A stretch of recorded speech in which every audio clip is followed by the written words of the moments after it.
Alright guys, the season finale of the Swordsmith Village arc. Damn near an hour long. Let's do it.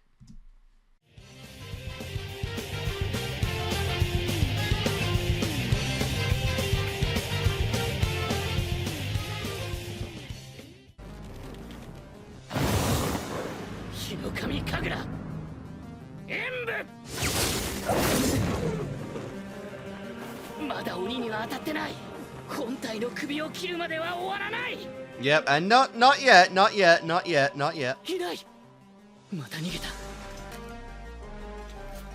Wow. So stupid. Fuck responsibility, bro.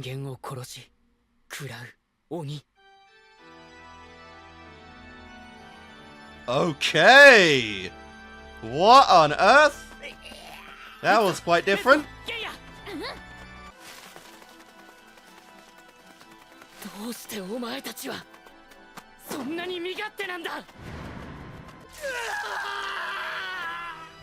I mean, Tanjiro never saw that. I don't know why that's coming up. He never saw that happen.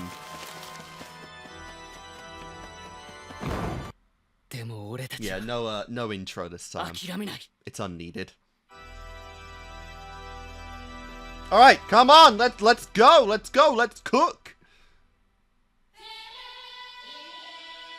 A connected bond, Daybreak and First Light. Demon vs. demon, baby.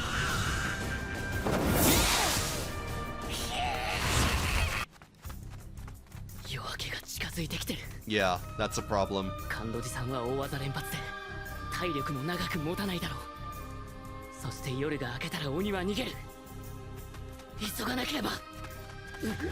And also, you know, one of our own allies right now has a problem with sunlight themselves. Tanjiro.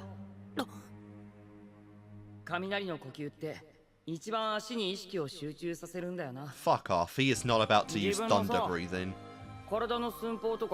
He is not about to just suddenly learn a new technique firsthand with no practice.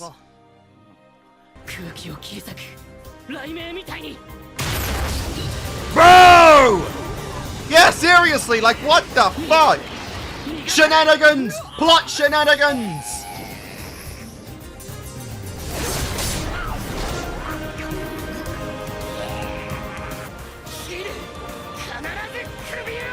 Come on!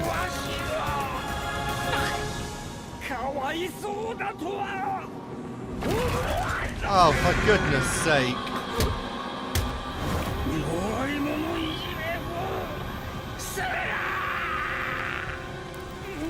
Wow. Guys, can we do something right now? I mean, his fucking skull's about to be cracked. Even one as hard-headed as him.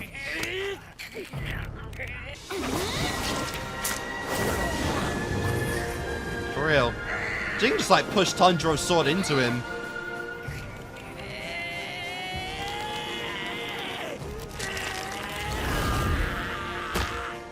Nice. What the hell? What is he doing? Taking him for a stroll? Oh, that's not good.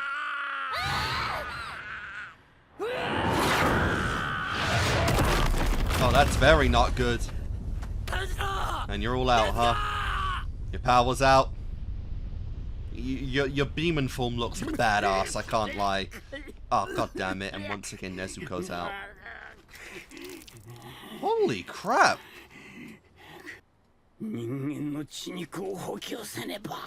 Okay, but where is our human, by the way? Where is Tanjiro? Like, bro, you had him when he was unconscious right there. You had a good meal right there, you idiot.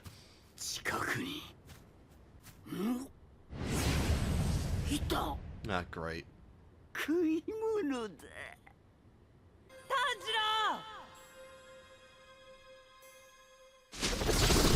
Oh, I guess you need a sword! You need a sword! One that won't break. That came out of nowhere.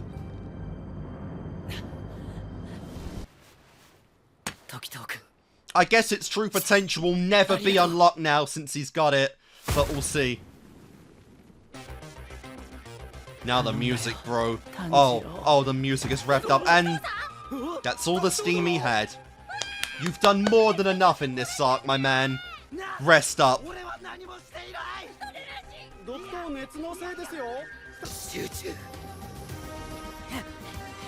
Oh, is he not going to use thunder breathing again? Oh yeah, he is. Well, maybe he's not. I don't really know what he's doing right now, to be honest.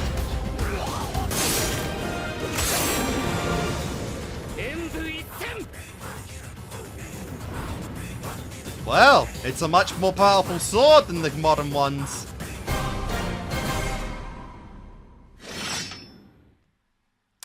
There you go. That's GG. Right in time for a flashback. Upper Kizuki, Upper Moon Kizuki member 4 down. Oh dear.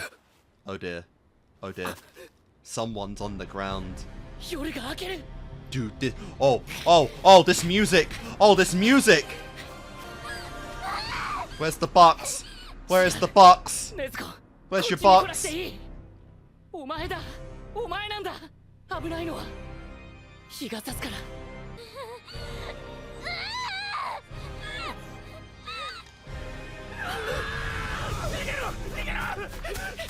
What? What? What? You gotta kill the other one as well? You gotta kill them both? Resentment.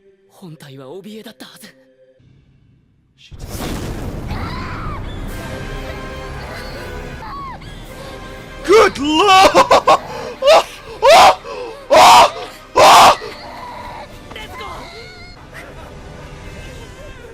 And he has to choose. He has to choose.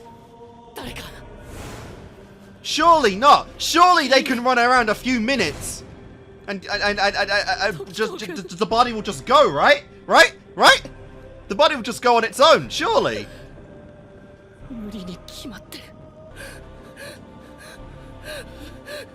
I mean, the thing's fucking headless. What is it gonna do to them?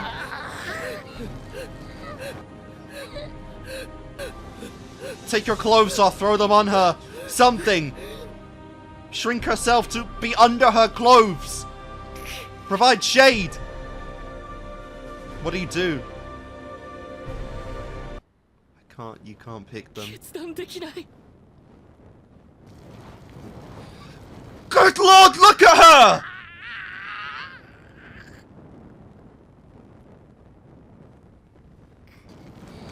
She gonna push you?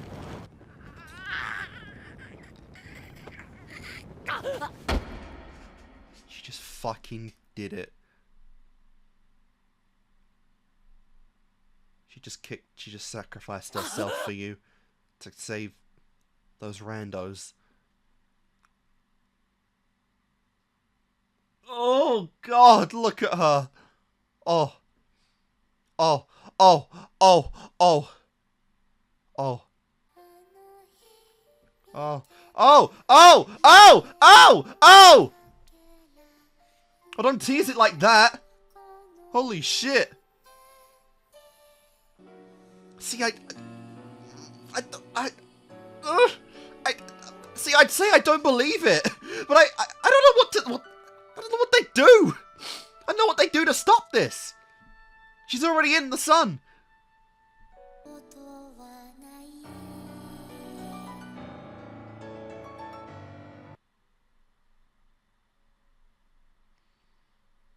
Dude, if she actually dies right here, if she fucking dies, oh my god, is Tanjiro gonna snap?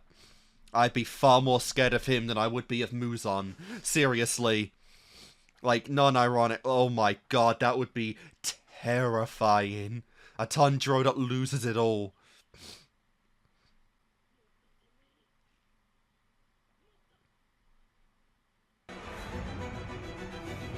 You gotta puncture its heart.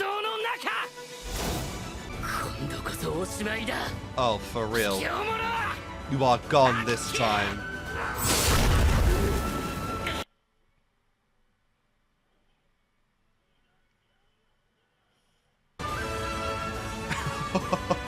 God damn.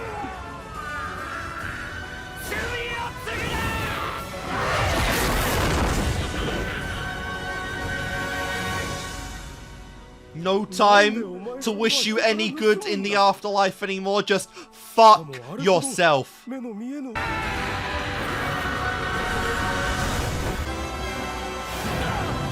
And he got him. Fucking got him. It's like the final shot of the intro. She's not even got a muzzle on anymore. Actually, this is the shot from the intro, isn't it? How? Like, actually, fucking how?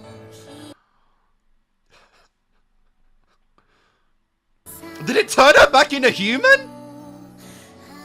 Did the sun make her human again? How? Like how? What the hell? How are you in the sunlight, woman? There's that shot. There's that shot.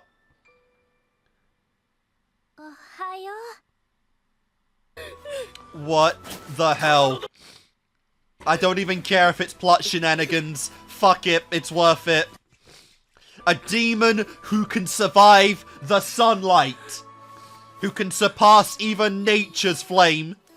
Bro, does that make her unkillable now? Because, like, demon swords kill because they absorb sunlight. But if she can survive the sunlight, bro is immortal.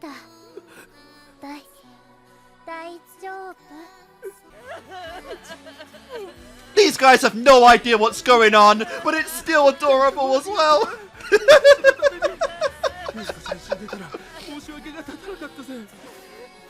Oh, I guess they do know what's going on. They've been fighting since the fucking sun went down! And now it's up again! Of course he's tired!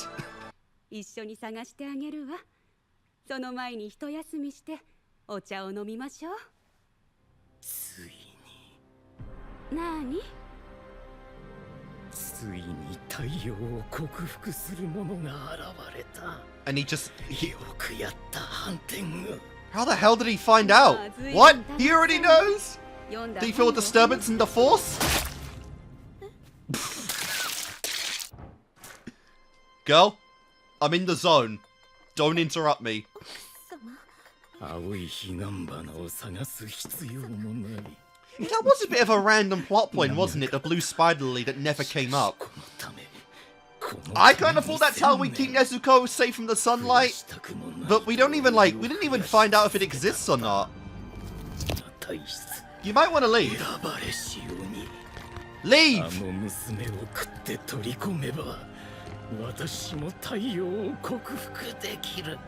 Oh, is that how it works? Wow. The irony is it's still sunlight outside, so we can't even leave the house.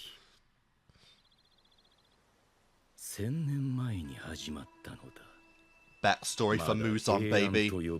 Oh, at long last. At long last.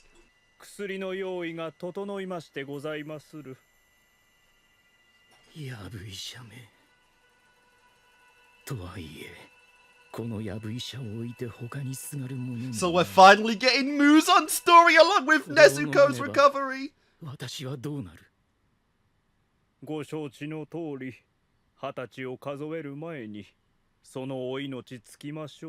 That sucks. I think you've lived long enough by now, honestly.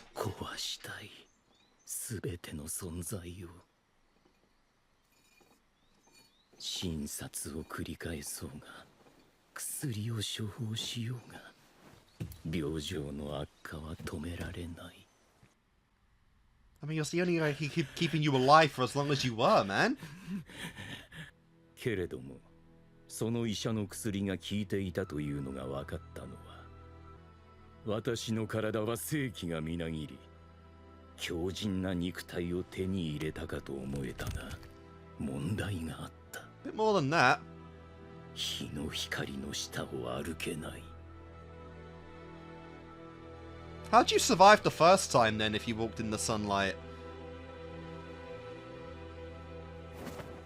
Like, you gotta think, you fully walked out and didn't just disintegrate instantly.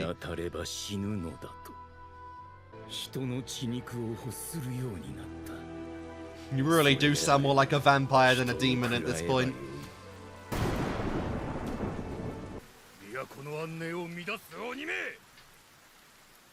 So even from the beginning you were just a prick, basically. 私のことか。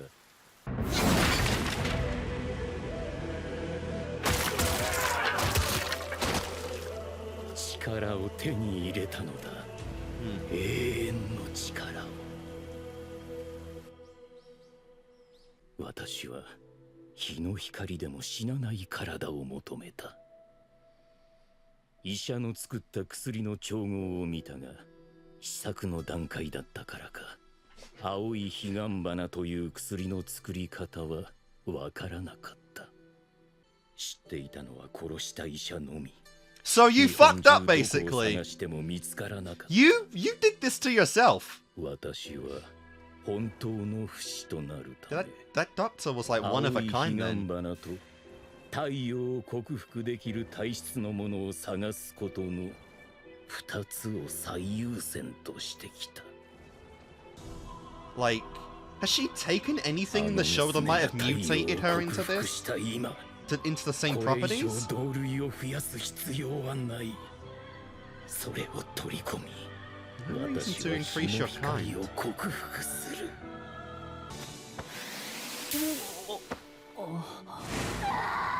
Oh no, acts of affection from a woman? What is this? Tenya's about to pass out as well.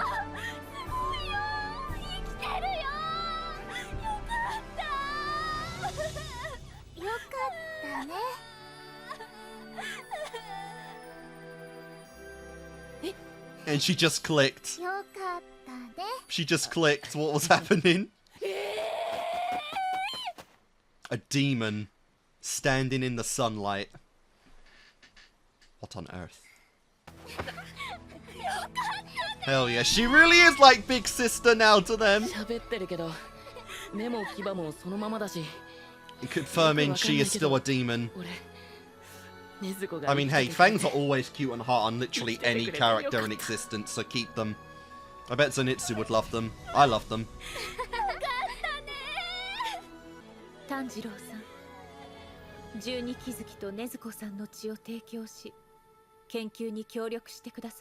I guess, like, you don't even need to, like, do this anymore, do you? We don't even need to heal Nezuko anymore.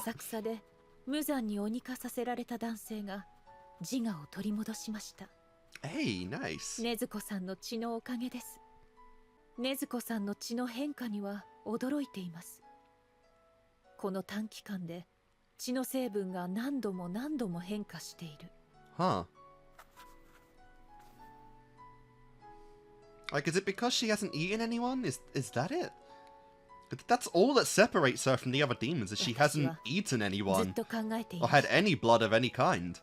禰豆子さんが未だ自我を取り戻さず、幼子のような状態でいる理由。I've been asking that since episode like おそらく禰豆子さんの中では自我を取り戻すよりも重要で優先すべきことがあるのではないか。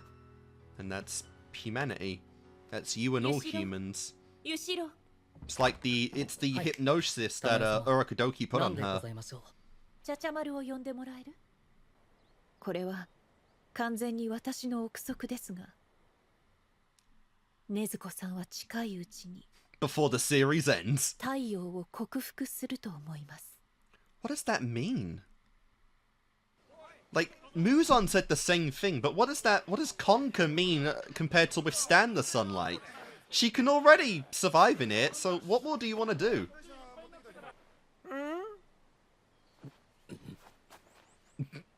金森よ、あそこでコソコソしているのはホタルか？はい。何しとるんじゃ？隠れているつもりらしいんですが、Oh, it's always something with this guy. 仕方のないやつじゃ。 Bro, your sword was fine. ちょっとこっち来い。そうだなそうだな I mean, I guess this is better than having blades on him, but still. 炭治郎さんたちが来てくれなかったら里は壊滅していたと思いますよ。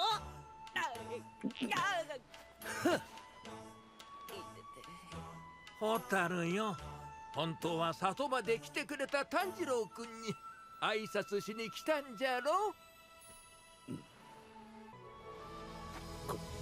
刀はちゃんと打ち直してやるから庄屋敷に待っとけ Baka. 直してくれるんですか。いいのか直さなくて Oh, ありが yeah. とうございます。We already know he secretly loves him because he's the only person that keeps having him as a forger. Because everyone else hates the guy. 虎鉄少年では皆さんお元気で。達者でな。 Well, it's better than going on her また来 back. てくださいね。さようなら。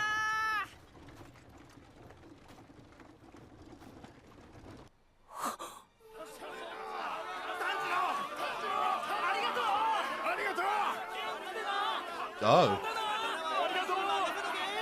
What on earth?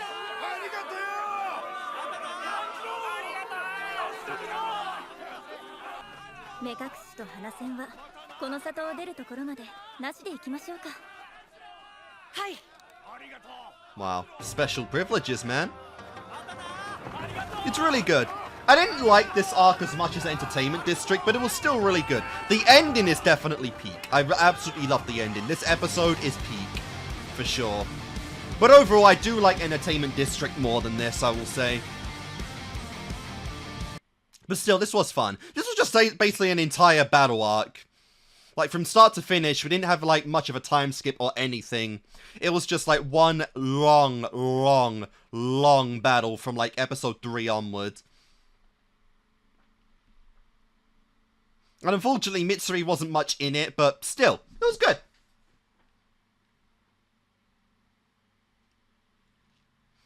And, like, I know, like, that the next arc is, like, it's quite a bit shorter, actually. It's only 8 episodes, I think.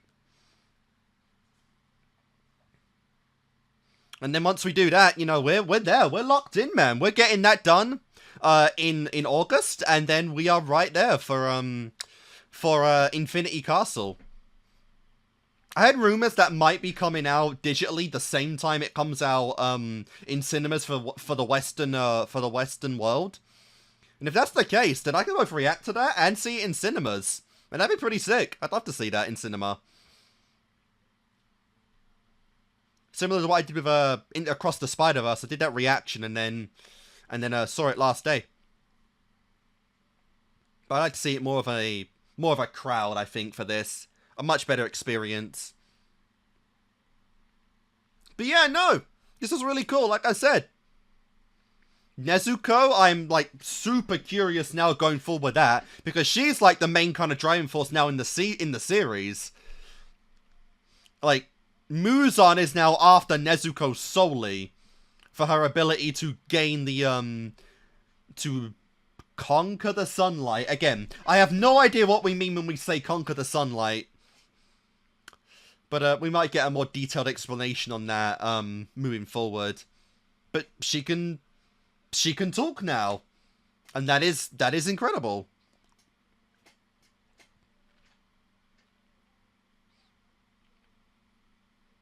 That mark, honestly, it's growing larger, and it's really cool. It's literally mirroring one another now, which is great. Ah. Love the music, man. Really cool. I think I like it more as just like an OST than an actual, like, opening theme, to be honest. It works better as an ED. Saw above and put on.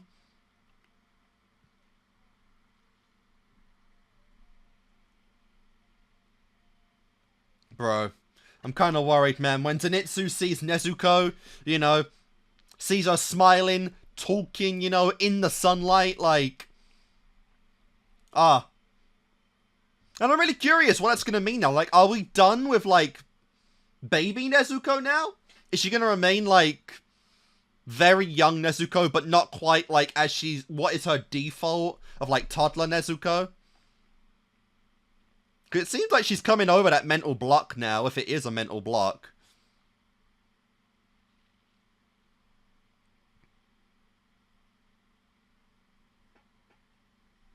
It was all worth it, man.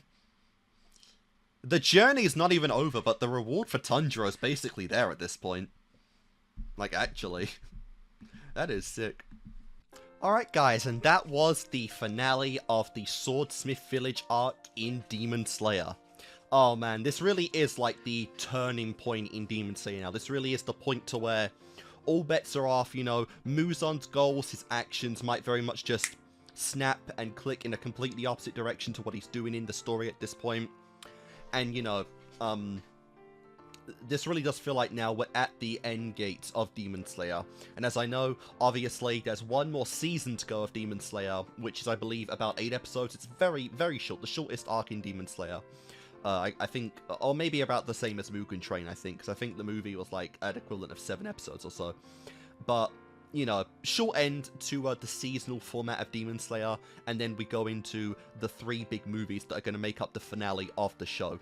One of them, obviously Infinity Castle, is already out in Japan, and at the time this goes out on Patreon, it will be very close. It'll be very close to coming out in the Western world, because I heard it online. I think the UK, which is me, I think we're getting it in August over here, which is pretty nuts. And obviously, you know, I won't watch it in cinemas, but if it does come out in if it does come out to streaming services and whatnot quick enough, then I will actually be able to watch it, react to it, and then watch it in cinema, which would be really cool.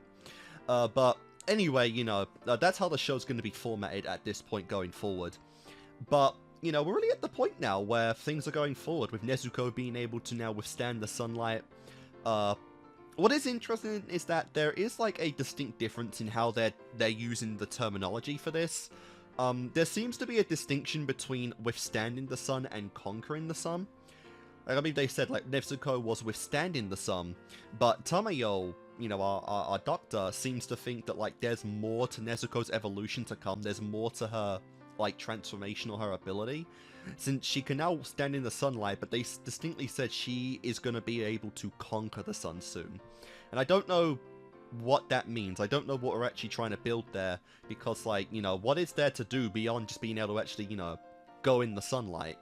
Is it a case where right now she can't use any of her powers, she can't, like, transform or anything in sunlight, and she has to evolve more to be able to do that? Is she pretty much like a helpless human right now? Like, do her demon abilities kind of shut off in the sunlight, and that's what it means before she can start using them again in sunlight?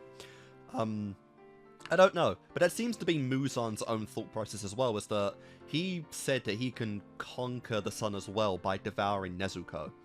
Again, don't know how he knows he can do that. Has he eaten demons before? Has he eaten some of his kind that have, like, pissed him off or went rogue before, and he, like, gained their abilities without even knowing that would be a thing? I'm not sure, but I'm really curious as we go along now what that's actually going to mean. And again, now we're at the point to where Muzan's literally going to be hunting down these siblings pretty much exclusively. You know, Tanjiro, you know, the earrings are already a trigger for him, and now that Nezuko can conquer the sunlight, well, can it withstand it, I'm sorry, he's got, you know, beef, I guess, with both of them, which is really cool to see. And, yeah, well, I really do enjoy this scene. I really like what we did with Nezuko being able to withstand the sunlight, and, you know, it was a beautiful scene for, you know, for Tanjiro's, like, main purpose in the show at this point to kind of be fulfilled without fully getting there right now. I kind of feel like I would have liked more consequences to it. Like, I know I'm probably gonna be in a very, very small minority group here, but I honestly would have liked it. I feel like if Nezuko, like, kept the scars she had from the sunlight when she was burning at the start of it, and then, you know, the payoff is that she stands in the sunlight, because I'm not always a fan of, like, you know, consequences kind of being riddled out in favor of just getting the complete happy ending side of things, you know? Like I said, if she was, you know, she was burning up, she was getting scarred and charred before, you know, we saw her in the sunlight again. I would have liked it if, you know, if she just kept, like, those scars but she was able to withstand the sunlight after her body adapted. You know, you can say like her body is adapting to the sunlight and then she was able to withstand it, but like her regeneration power isn't strong enough to withstand the sunlight completely. That could even be what they meant in Conquer the Sunlight, you know, maybe it'd be like she can stand in it, but she can't like use like her regeneration or anything. And I thought I would have liked that, you know, because like I feel like it would add consequence, but you know, be a worthy payoff in the grand scheme of things. And I know that like it might have been a bit like distressing to see that, because I know like a lot of kids like to like, you know, cosplay as Nezuko. I've seen it online, you know, young children cosplay as Nezuko a lot of the time. She's kind of like a big icon for kids. But at the same time, it's like, this is fucking Demon Slayer, and there's blood everywhere in this show. You know, this show doesn't really hold back on the gore too much, you know, in the grand scheme of things. So I would have liked that, even though it's a bit, you know, viewer distressing. Like, there would have been more to it, you know, if we did that. And not only that, you know, it would have, it might have even been a nice moment for, like, Zenitsu. You know, we see Zenitsu come back in the story at some point. Say, like, he sees Nezuko and, you know, she's charred, you know, she's got scars and everything like that. It would have been nice for him to come to the conclusion that, like, he doesn't care about the scars because he still likes her in that regard, you know? Like, it might have been something to push that relationship forward, because right now, you know, it's still very shallow, his infatuation with Nezuko. It's purely just based on looks and appearance, and, you know, so it would have been a nice, like, challenge, I guess you could say, for him to think, like, you know, the girl that he sees as, like, super cute and beautiful is now, like, you know, got scars and everything, which would deter some people. You know, if he came to the conclusion that he didn't care about that anymore, I feel like that really could have been, like, a moment for him to kind of see, like, there's more to Nezuko beyond just her looks, even though, again, like, right now there's nothing because he can't connect with Nezuko, she hasn't been able to speak. I don't know, it would have been something nice to see. But yeah, this does, you know, really curious going for what we can actually do with Nezuko now, you know, because, like, outside of Muzan, I guess, like, actually just eating her, is there any way to kill Nezuko now? Is she just straight up, like, immortal? Can she not be harmed at all? Because the thing about the Demon Slayer blades is that they absorb the sunlight into their blades, and that's how they kill demons. But, like, if the sun can't hurt her anymore, does even, like, chopping her head off matter? Does it, like, would it do anything? Would she just regrow it back? You know, like, I'd love to see that. But yeah, I guess this is now, like, finally getting our, like, conclusion on what, like, the transformation with Nezuko had. You know, Tamayo kind of said, like, her cells, her blood cells have been, like, mutating and changing over time. Even outside of her own body, you know, just her regular blood has been mutating over time. Which I guess is the, which I guess is, like, the explanation for what, you know, everyone's been thinking. Because Season 1 kept going on and on and on about, you know, they suspect something's happening with Nezuko. You know, something's going on with her that Muzan wasn't able to really figure out and see. And so, you know, this, I guess, was it. Her cells, like, mutating to the point to where, like, maybe they're becoming more human to where she can withstand them.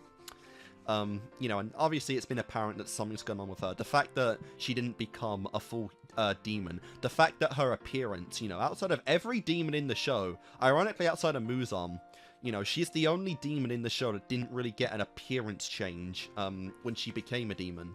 Outside of, I guess, like, her eyes, which did change, like, she remained, like, her entire, like, human feminine figure, that stayed the same. So, that's obviously one aspect of it. Obviously, there's no demon, like, half of her, like I was suspecting, so that's something different. Like, Tamayo kind of theorized that the reason why she's remained a toddler this entire time has been because, like, she's been instinctively and internally, like, battling with her desire to save, like, humans, and that's been, like, the reason why she can't remember anything about herself, because, like, I guess, on top of the fact that, like, she fell asleep for 2 years, and, like, the hypnosis that, Yorokodaki put on her, it's like, she's been battling internally with her love and care for people, which is part of her, you know, her human personality, and I guess it's been fighting the instinct that comes with being a demon so much to where she can't develop or regain her sense of self in any way, you know, because her memories are still there. We've seen now, like, you know, some of her memories have been clicking in her, as the story went on, and, you know, obviously that's going to come back at some point, but, like, it's not been, like, her priority, I guess, internally. There's been mental blocks that have stopped that, which is really interesting. And, you know, going back to that, like, if she is now at the point where she's starting to develop, like, completely again, be it, you know, regain her memories or from the ground up, and she's starting to speak again, I think that would also add, like, you know, my idea of, like, the scarred body and everything like that. It's like, it wouldn't be as distressing to see that if, like, say, toddler Nezuko, as we see her now, is kind of done. Like, we won't see her as, like, a literal baby anymore, because she doesn't need to be that anymore. If she's starting to remember and speak again, then she can remain relatively of age that we've seen her, you know, throughout the show, and so we won't have to, like, see, like, a little fucking toddler, like, you know, burned up. So, I think that would also add to that, which I think would be a nice payoff. But yeah, you know, really cool to see Nezuko develop now, hopefully. You know, I know there's not a lot of show left, but hopefully we get what we can with her and develop her and flesh her out more and more in the show now. Maybe we can finally see her actually address Zenitsu and either say, like, you know, like, fuck off, not interested, you're not hitting, or just be like, you know, you're cool, you're cool. We'll see on that. But yeah, that was really cool. We got the backstory of Muzan. I can't lie, the backstory was kind of silly. Like, I don't feel like, you know, he's the kind of character you need, like, a complex or sympathetic backstory for, given what he's done to, like, humans and the demons in the world in general. But I feel like it's actually kind of amusing. Like, he was just chronically ill, and in some way, shape, or form, this doctor guy just gave him a medicine that just coincidentally, fucking coincidentally, turned him into a demon. There was no intent behind it. There was no demon before Muzan. It just turned him into a demon, because it did. And that's literally all it took. You know, and it had something to do with, like, the blue spider lily, which was involved, or, like, was something he was trying to work on giving Muzan, I guess, and, like, that's where that came from. That was super funny. And low-key, I find it actually hilarious how Muzan is so impulsive, so quick to his own emotion, that he killed the guy. He literally killed the guy before anything happened, you know? Like, if he just waited, say, a week more, and he became a demon, you know, the doctor could have still helped him, and in theory, he might have actually been able to get that symptom of the sunlight out of the way. And so Bros spent 1,000 years trying to do this because of his own impulsive actions, which is great. That also goes back into the first time we saw Muzan, why he got so triggered at that guy, calling him, like, saying that he looks sickly, because that's his backstory. He was sick and he was almost dying, but becoming a demon made him strong.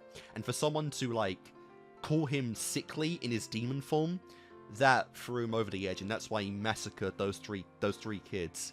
That is absolutely incredible. But I just love the irony of it. Like, all these demons have, like, these tragic backstories, and he just has nothing. He was just a prick from start to finish, and that's just all you need from the guy. That's beautiful. Oh my god. But yeah, you know, like I said, not really too much more to really go on that. What really the kind of question now is like, what is Muzan's goal once the show is done?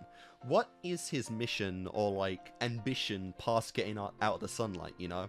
I could definitely see, like, he has no goal in mind because he spent so long trying to conquer the sunlight at this point that any kind of, like, remembrance he might have had or any wish he had, you know, when he was cured of his sickness is just gone now because, you know, the world he's in now is not the same one he was in before, and so, like, you know, he doesn't really have a plan or anything, but it's still curious, you know, like, he doesn't even apparently like making demons. Like he said, he makes them unwillingly or whatever. So, if he doesn't want to make demons and he's not after, like, world domination, what's he trying to do? Is he just trying to genocide the planet? That fucking suck, you know? What is Muzan's ambition beyond just becoming, like, you know, becoming a demon in the sunlight? What's he want to do? We don't know, and I'm hoping, you know, when we finally get the big battle between him, Tanjiro, Eni Hashira, and, you know, and Nezuko, we'll finally get some answers for that, because I want to know more, you know? I guess that might have actually been why he turned Tamayo into a demon in the first place, is to try and, like, have her also develop a cure for the blue spider lily. Or, like, just to cure him in general. Because, like, yeah, she seems like an apothecary kind of demon. She's, like, a medical demon. And we haven't really seen anything kind of from demons outside, like, just them being, like, you know, battle kind of demons that we've seen. We don't really see the kind of hierarchy or anything Muzan has in place. Because he has plans and ambitions that, you know, run in getting a cure for himself. But she's the only kind of demon we've seen that has a purpose that kind of suits that goal. You know, so it is kind of interesting. What I find kind of weird, though, is that we haven't even in the show yet confirmed if the blue spider lily even existed. You know, like, he doesn't even, like, need it anymore. Muzan's not even looking for the blue spider lily at this point to begin with, but, like, we didn't even confirm in the story if it even exists, which is really funny, you know?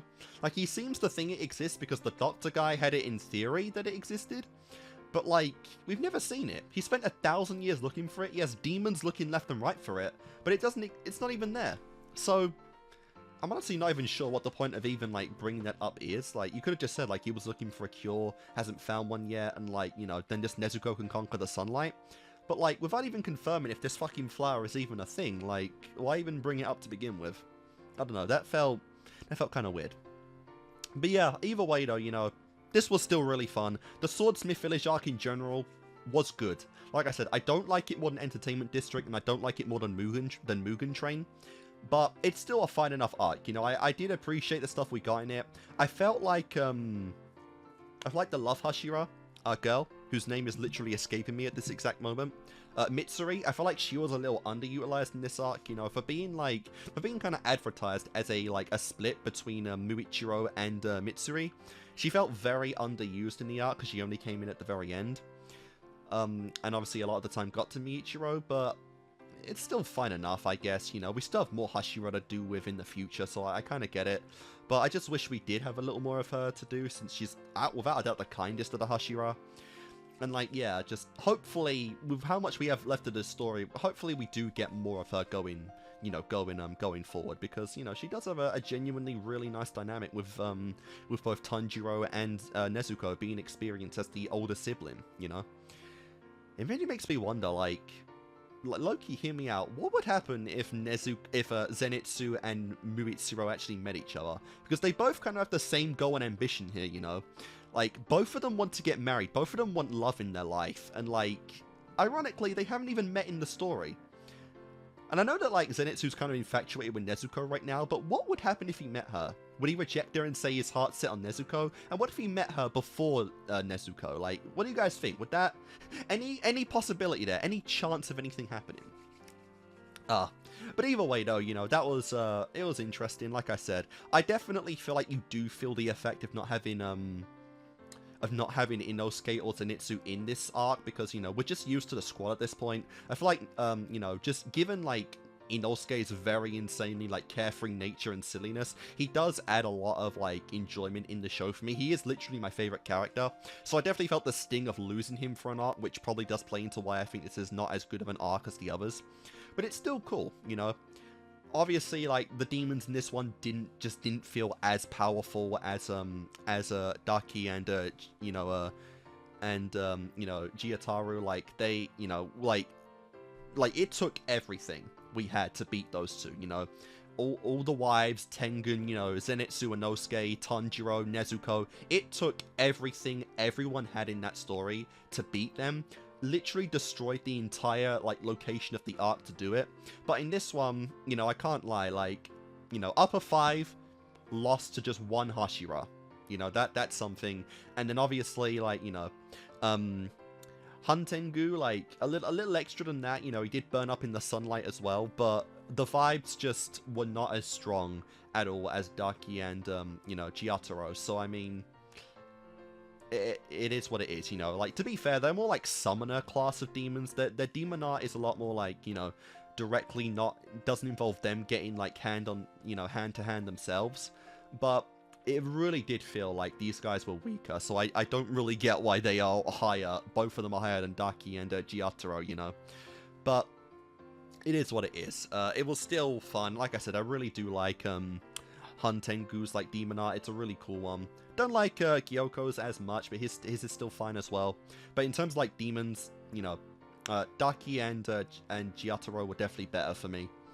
I'm really curious now if we're just straight up going to kill, like, the upper 5 or the upper 6 in the exact order. Because we've gone from bottom to top this entire time, you know. 6, 5, 4 have been the order that they've all died in. So are we literally going, like, Akaza, Dolma, and then the top guy? I feel like Akaza's the most relevant to the story at this point, you know, in terms of, like, the personal character development. So I can't imagine Akaza going first of the last 3, but I guess we'll see. But yeah, anyway guys, that is the Swordsmith Village arc of Demon Slayer. I still enjoyed it, even though I didn't like it as much as the last 2 arcs. Hope you guys have enjoyed these reactions from me, and I will see you guys next time when we do the final, like, seasonal arc of Demon Slayer, and then I'm right there waiting with you guys for the movies. So thanks for watching, and I will see you next time.